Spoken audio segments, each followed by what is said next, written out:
Hello दोस्तों। तो आज हम बात करने वाले हैं द 48 लॉज ऑफ पावर के बुक के रूल नंबर 10 की, जो कि है दुखी और बदकिस्मत लोगों से थोड़ी दूरी बनाए रखें। आज का जो टाइटल है वो काफ़ी स्ट्रेट फॉरवर्ड हो जाता है।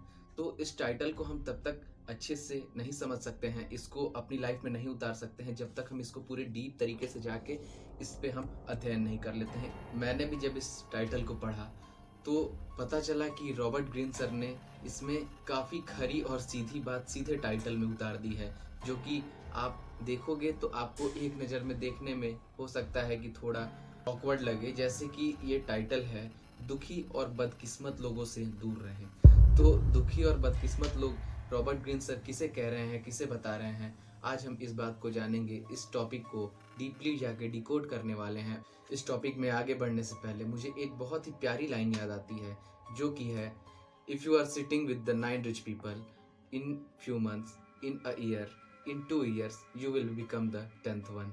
And if you are sitting in fools, you live with fools and you talk with fools and you are surrounded with fools, you will become the next one. तो संगति का असर तो पड़ता है, ये तो तय है। तो इसी बात को इन्होंने विस्तार से बताया है। तो इन्होंने बताया है कि अगर आप नकारात्मक लोगों के साथ रहते हो, उनके साथ समय बिताते हो, तो उनकी सोच का असर आपकी सोच पे पड़ने लगता है। आप उनकी तरह बनने लगते हो, उनकी तरह ढलने लगते हो। ये ह्यूमन का नेचर होता है। ह्यूमन नेचर जैसा अपने आसपास देखेगा, उससे वो प्रभावित होता है। अगर आप ऐसे लोगों के साथ रह रहे हो जो कि हमेशा कहाँ इन्वेस्ट करें, कैसे ग्रो करते हैं, कौन से बिजनेस में जाना चाहिए, आगे हमें क्या करना चाहिए, अपने फ्यूचर के बारे में अगर वो बात करते रहते हैं, अगर आप ऐसे लोगों के साथ रहते हो तो आप उनमें घुल मिल जाते हो, आप उनके जैसा बनने की आगे कोशिश करने लगते हो।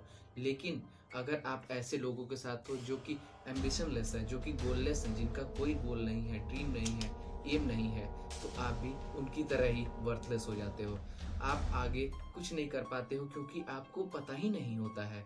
आप उनके साथ इतना घुल मिल जाते हो कि आपको लगता है कि यही सारी दुनिया है, ऐसा ही बाहर होता है, लेकिन ऐसा नहीं होता है। इनके साथ और समाज से आप थोड़ा हटते हो और जब अच्छे लोगों के साथ बैठते हो तो आपको रियलाइज होता है कि अब तक मैं क्या कर रहा था, मैं तो इन लोगों के साथ बैठने के भी लायक नहीं हूँ, मैं तो इनसे बात तक नहीं कर पा रहा हूँ। आप अच्छे लोगों से बात नहीं कर पाते हो। आप तब आपको शेम फील होता है खुद पे, आप शर्मिंदा होते हो। आपको लगता है कि यार मैंने ये क्या किया अभी तक। इंडिया में आजकल ये बहुत प्रचलन में है कि अमीर और अमीर होते जा रहा है, गरीब और गरीब होते जा रहा है। तो इसके पीछे कारण है, इसके पीछे कारण उनके माइंडसेट का है।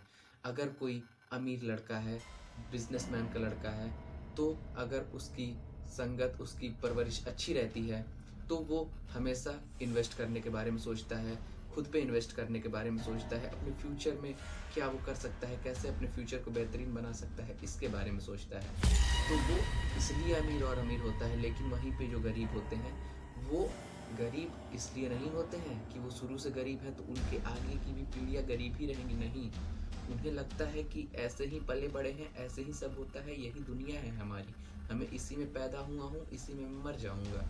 बट नहीं, अगर एक गरीब भी चाहे तो वो मैनिफेस्टेशन के दम पे, अपने हार्डवर्क के दम पे, परिश्रम, वो बहुत आगे जा सकता है। तो ये माइंडसेट का फ़र्क हो जाता है। इसीलिए अमीर और गरीब होते जाते हैं। तो इसी को कहते हैं संगति का असर पड़ना।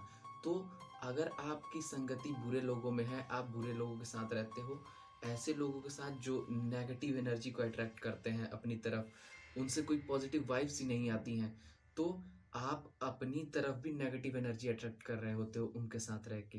क्योंकि आपका भी दिमाग जो होता है वो उनके अकॉर्डिंग, जैसा वो सोचते हैं, जैसा वो करते हैं, वैसा ही आपका दिमाग भी अडॉप्ट करने लगता है। आप भी वैसे करने लगते हो। तो आपको बड़ी चीज़ें और बड़ी लगने लगती हैं। आपको अगर कुछ फ्यूचर में जाके, अगर आपको आपका ड्रीम हाउस बनाना है, आपको अपनी फेवरेट कार लेनी है, या फिर आपको कुछ भी जो आपके ड्रीम्स हो अगर उसे अचीव करना है, तो वो आपको बहुत बड़ी चीज़ लगने लगती है कि यार ये मैं कैसे कर पाऊँगा इसे, ये मैं अकेला मैं इसे कैसे कर पाऊँगा। लेकिन वास्तव में वो उतनी चीज़ उतनी बड़ी होती नहीं है। आप उसे कर सकते हो, लेकिन आपका जो माइंडसेट होता है वो एक बहुत ही लो लेवल पे आ चुका होता है, क्योंकि आप नेगेटिव लोगों के साथ रह के अपने माइंड को ये बता चुके हो कि ये जो चीज़ है ये बहुत बड़ी है, ये मेरे लिए नहीं है, मैं इसे अचीव नहीं कर सकता हूँ। लेकिन ये हकीकत नहीं होती है। सीधी सी बात है, आपको कुछ भी बड़ा करने के लिए, कोई भी बड़ी चीज़ अचीव करने के लिए आपको एक क्लियर गोल, क्लियर विज़न और एक पॉजिटिव एनर्जी की ज़रूरत होती है, जो कि आप बदकिस्मत, दुखी लोगों के साथ रह के पहले ही उसे ख़त्म कर चुके होते हो।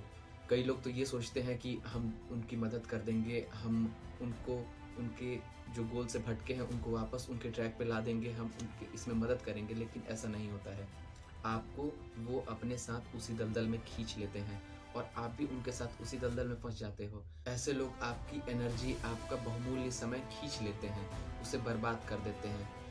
अपनी तर्क शक्ति खो देते हो ऐसे लोगों के बीच बैठ के। आप कहीं भी कभी भी अच्छे समाज में बैठ के आप उसके अकॉर्डिंग बात नहीं कर पाते हो, क्योंकि आपकी हैबिट होती है ऐसे लोगों के साथ बात करने की जो कि बस दूसरों की या तो बुराई करते थे या तो दूसरों के बारे में बात करते थे, हमेशा प्रॉब्लम्स के बारे में बात करते थे, सॉल्यूशन के बारे में बात नहीं करते थे। तो आप भी वैसे बन जाते हो। तो ये आपके लिए लॉन्ग टर्म में एक बहुत बुरा होता है, एक बहुत बुरी संगति होती है। इसे जितनी जल्दी से जल्दी हो सके छोड़ देना चाहिए। अच्छी हैबिट अडॉप्ट कर लेने से, अच्छी आदतें बना लेने से व्यक्ति सफल हो सकता है। तो यही बताता है 48 लॉज ऑफ पावर का रूल नंबर 10। अब हम अगले वीडियो में डिस्कस करेंगे रूल नंबर 11 का। तब तक के लिए बाय।